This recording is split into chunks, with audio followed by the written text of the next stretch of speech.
গোল আর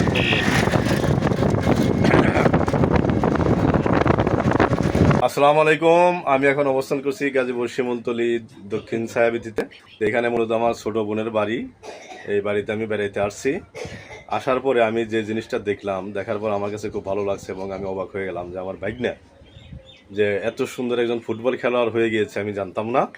তো আমি যখন চলে যাচ্ছি তখন আমার বোন আমাকে বললো, দেখেন হেমেলের কত পুরস্কার পাইছে। তাই আমি বললাম আচ্ছা ঠিক আছে দেখি।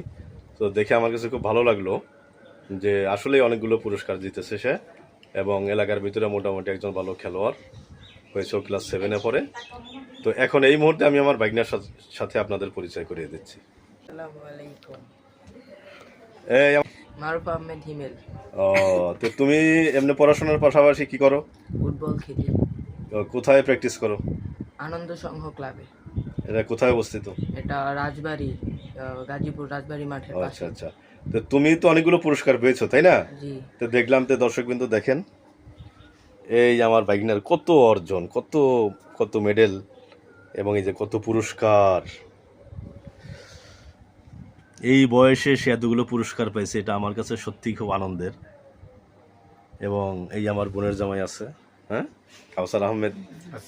হ্যাঁ, তোমার কাছে কেমন লাগছে এই পুরস্কারগুলো যে তোমার ছেলে পাইছে? আমার কাছে অনেক আনন্দ লাগতেছে, আমার ছেলে এতগুলো পুরস্কার নিয়ে আসছে।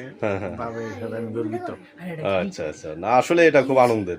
জি। হ্যাঁ ঠিক আছে, তা আমরাও দোয়া করি যে আমার ভাগ্না এবং সে ভবিষ্যতে ক্রিস্টিয়ানো রোনাল্ডোর মতো, মেসির মতো, হ্যাঁ তাদের মতো খেলোয়াড় হোক এবং সে তার বাবা মার মুখ আরো উজ্জ্বল করুক। তা আমরা সৃষ্টিকর্তার কাছে দোয়া করি। তো তুমি তো ভালো থাকো, ঠিক মতো পড়াশোনা করবা, ঠিক আছে? আচ্ছা। শুধু ভালো খেলোয়াড় হলে হবে না, ভালো পড়াশোনাও করতে হবে।